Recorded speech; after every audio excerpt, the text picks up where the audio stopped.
রাজবাড়ির খবরে আপনাদের স্বাগতম। ইমরান হোসেন মনিমের প্রতিবেদনে সংবাদ পাঠ করছি আমি শম্পা প্রামাণিক।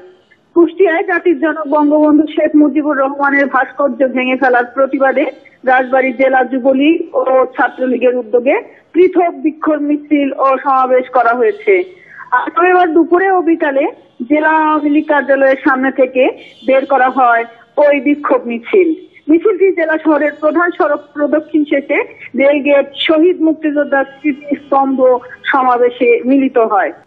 সমাবেশে জেলা যুবলীগের বিক্ষোভ মিছিলের নেতৃত্ব দেন জেলা যুবলীগের যুগ্ম আহ্বায়ক শাহ মোহাম্মদ জাহাঙ্গীর জলিল এবং জেলা ছাত্রলীগের বিক্ষোভ মিছিলের নেতৃত্ব দেন জেলা ছাত্রলীগের সভাপতি জাকারিয়া মাসুদ রাজীব।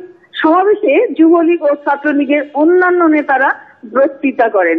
বক্তারা ওই ঘটনার তীব্র নিন্দা প্রকাশ করেন এবং দায়ীদের গ্রেপ্তারের দাবি জানান। ইউটিউব চ্যানেল টিভি রাজবাড়ী সংবাদ দেখুন এবং সাবস্ক্রাইব করুন। আমাদের সাথে থাকার জন্য ধন্যবাদ।